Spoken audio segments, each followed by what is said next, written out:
A videoaula de hoje ela vai fazer uma síntese, né, um apanhado geral do que a gente viu sobre reações de substituição. Vamos rever então alguns conceitos e abordar alguns detalhes mais. Legal? Então, material na mão e vamos nessa. Para começar, gente, as reações de substituição elas têm uma dinâmica própria e é sempre padronizada, em que um grupo de entrada chamado nucleófilo, ele ataca, por ataque nucleofílico, né, o que nós chamamos de substrato. É a espécie que basicamente vai perder o grupo de saída e receber o nucleófilo, né? Então, um ligante vai abandonar o substrato e um novo ligante vai se conectar ao substrato. Nesse sentido, o nucleófilo, então, ataca o substrato, ocorre uma quebra de ligação do substrato com o que nós chamamos de grupo de saída, certo? E esse grupo de saída sai fora. Legal, gente? Ele abandona, então, a ligação química com o substrato. Beleza? E uma nova espécie química é formada pela ligação entre nucleófilo e substrato. Beleza? Bom, essa é a dinâmica geral de toda a reação de substituição, variando apenas nos detalhes, como nós vamos ver alguns exemplos. Ok?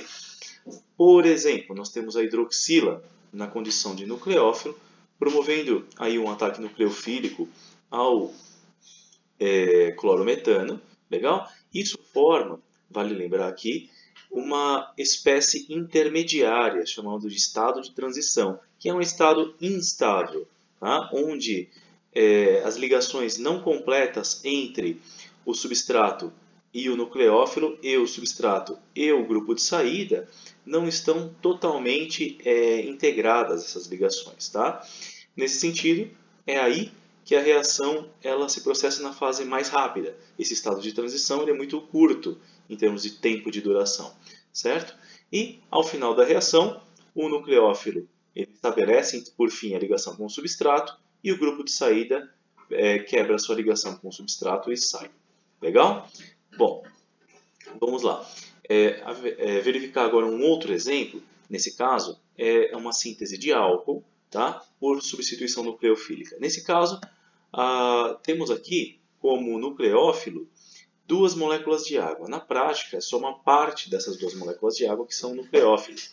Tá? Lembrando que, o que são as moléculas de água? Basicamente, a junção de hidrogênio com hidroxilas, certo? Então, dessas duas moléculas de água, uma delas ataca o próprio hidrogênio da outra, havendo uma quebra de ligação heterolítica, certo? Nesse sentido, o hidrogênio fica sem o elétron dele, portanto positivo, e capturado pela outra molécula de água, ele se torna o íon hidrônio.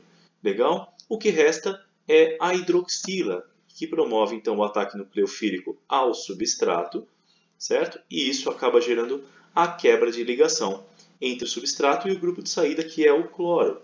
Legal? Ou seja, aí quem vai entrar vai ser a hidroxila, formando ligação com o substrato, e o cloro vai sair como grupo de saída. Legal? Ou seja, está aí a substituição feita. Como a hidroxila entrou conectando com uma cadeia carbônica, houve a formação de um álcool. Tá? O grupo de saída é o cloreto, o cloro menos, certo? E cabe lembrar aqui também que essa espécie do hidrônio com o cloreto, na prática, é simplesmente o ácido clorídrico hidratado, ou seja, dissolvido e ionizado. Legal? Beleza, gente? Então vamos seguir. É importante lembrar também, como nós vimos, que a maior parte das reações se processa em várias etapas.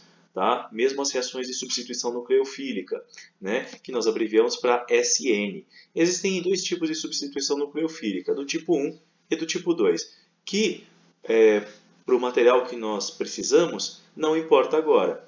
Tá legal? Só precisamos saber o que é uma substituição nucleofílica, que é o que estamos vendo nessa videoaula. Beleza? Então, vamos lá. Um exemplo de reação que ocorre em várias etapas, temos aqui a substituição nucleofílica, sendo o substrato aqui o metilpropano, 2-clorometilpropano, né? E ocorre o ataque nucleofílico ali pelo íon hidrônio. Aqui falta um maisinho, tá? Esse aqui é o íon hidrônio, essa é a etapa lenta. Com a quebra heterolítica da ligação, o cloro fica com o elétron, formando o ânion cloreto e formando aqui um carbocátion, tá? Na espécie substrato. Beleza? O carbocátion é super instável, já que ele possui carga. Nesse sentido, o íon hidrônio ele vai ter o seu hidrogênio ligando aqui com o íon cloreto, formando HCl, tá? Sobrando a água. A água, por sua vez, promove o ataque nucleofílico ao substrato, formando essa ligação aqui, certo? A carga positiva é transferida para o oxigênio, ok? E, obviamente, mais uma espécie que ainda é instável, essa é a etapa 2, a etapa rápida.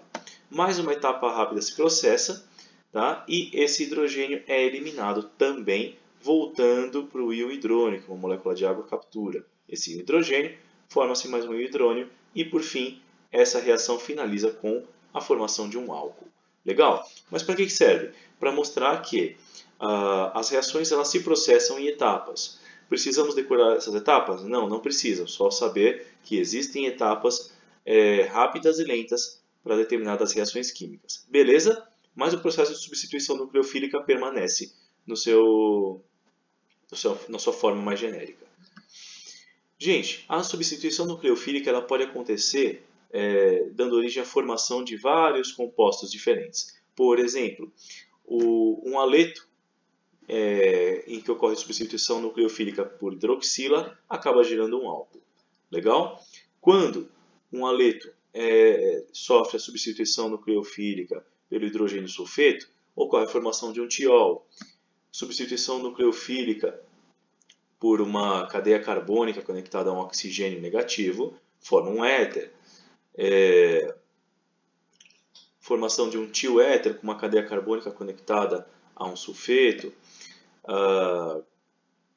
Um haleto, substituição nucleofílica com uma amônia desidratada, forma uma amina primária.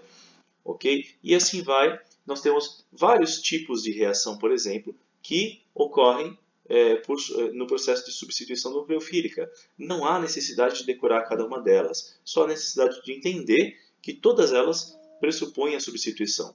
Legal? Exatamente da forma como nós vimos. Tá? E desses exemplos, nós vamos ver apenas alguns. Por exemplo, a síntese de haletos de alquilo a partir de álcoois e éteres. Tá certo? Aqui nós temos inicialmente o éter dietílico e o ataque nucleofílico é feito pelo ácido bromídrico, tá? Ou brometo de hidrogênio. O que acontece aí? O oxigênio do éter captura o hidrogênio do ácido bromídrico, né? E com isso ocorre a quebra heterolítica da ligação entre o oxigênio e uma parte da cadeia carbônica. Tá? Essa parte poderia ser muito bem a da direita ou da esquerda, tanto faz, porque a molécula de éter dietílico é simétrica. Beleza? Ok. E aí, conforme ocorre a quebra entre o oxigênio e essa parte da cadeia carbônica, o íon brometo forma uma ligação com essa cadeia carbônica. Certo? Afinal, ele também é um nucleófilo. Com isso, acarreta a formação de um álcool, esse álcool aqui é o etanol, e a formação de um haleto, que é o bromometano. Beleza, gente? Então aí, nós temos uma segunda etapa.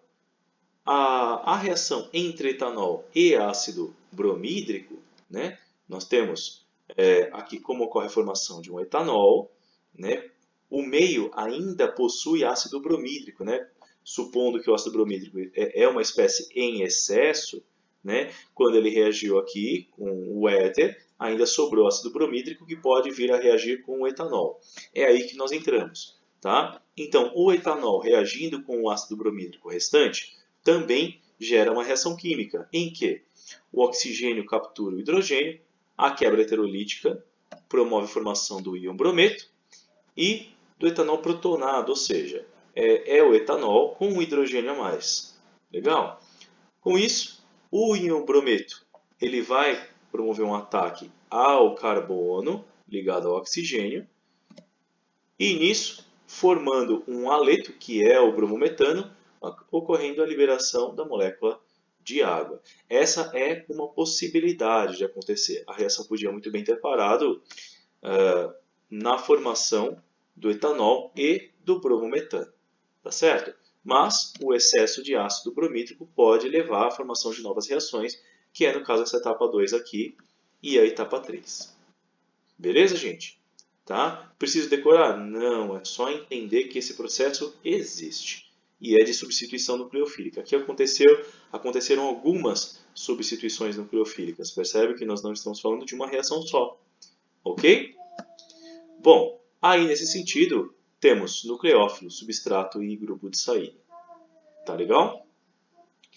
Bom, outra possibilidade de substituição nucleofílica é quando acontece por via de radicais. Pois é, aqui no caso nós temos o metano, que ele vai ter um dos seus hidrogênios substituídos por um cloro, havendo a formação de ácido clorídrico e o clorometano.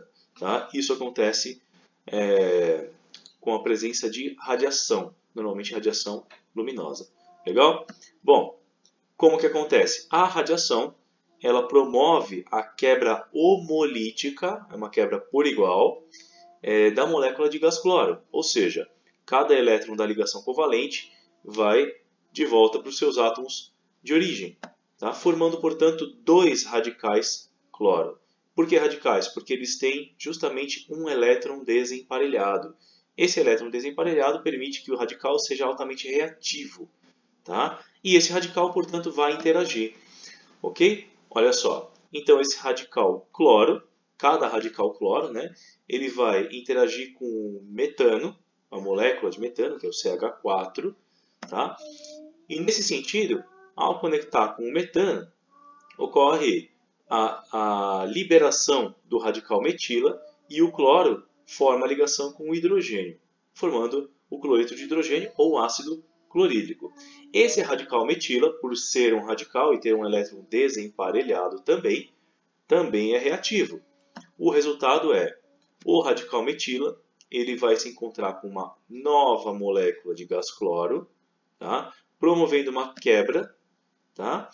E levando novamente à formação de outro radical cloro e a formação do clorometano. Tá? O radical metila ele forma a ligação com o cloro, liberando o outro cloro na forma de radical. Tá certo?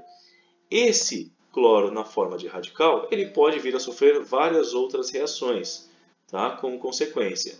Mesmo o radical metila pode sofrer reações diferentes. Tá certo? Então, as reações possíveis. Dois radicais cloro podem formar novamente a molécula de gás cloro. Outra possibilidade é que dois radicais metila podem formar um etano, um hidrocarboneto. Legal? A outra possibilidade é um radical cloro e um radical metila formarem o clorometano. Beleza, gente? Tá? Então, aí estão apresentadas algumas possibilidades. Lembrando que, nesse caso, o nucleófilo, o substrato e o grupo de saída são esses caras aí. Beleza? Gente, substituição a partir de alcanos é ácido nítrico e ácido sulfúrico. Por quê? Ácido nítrico e sulfúrico também podem promover reações de substituição nucleofílica. Olha só, esse é o ácido nítrico, tá? O HNO3. Legal?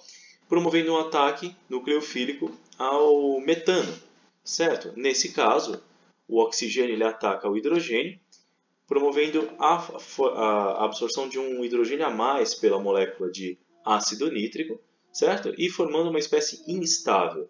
Isso leva a uma quebra heterolítica da ligação entre carbono e hidrogênio. Está aqui. O carbono adquire uma carga negativa, ele se torna uma espécie chamada carbânion. Legal? Toda essa espécie aqui é um carbânion. Certo? Quando houve a quebra da ligação entre o carbono e o hidrogênio. Certo?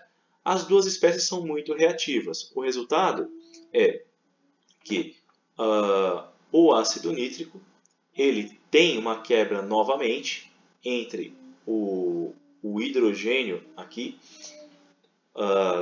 onde está, certo? Com o hidrogênio, e o carbônio vai se conectar a essa região aqui, ó, ao nitrogênio do ácido nítrico.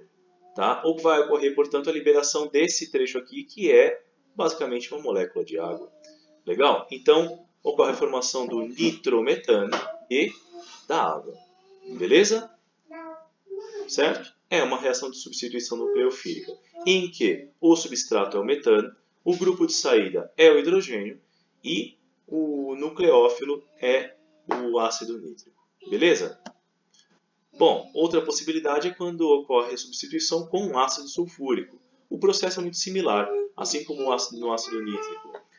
O oxigênio ele promove o ataque ao substrato, né, capturando o hidrogênio. O ácido sulfúrico não faz diferente, tá certo? O oxigênio, então, promove ataque nucleofílico ao substrato, capturando o hidrogênio e ocorrendo a formação dessa espécie intermediária novamente, que é o ácido sulfúrico protonado, assim como anteriormente o nítrico protonado, e levando à formação de um carbânio, certo? Esse carbânio ataca o grupo SO3H, certo? O grupo sulfônico, e levando à formação de uma molécula de água, que é esse trecho aqui, certo? A molécula de água, e temos, portanto, aqui o ácido metano sulfônico. Tá certo, gente? Então, ácido nítrico e ácido sulfúrico também podem promover reações de substituição nucleofílica. Beleza? Bom, espero que vocês tenham entendido e gostado. Muito obrigado pela atenção de vocês. Até a próxima videoaula e que a força esteja com vocês. Pessoal, até mais, abraço a todos.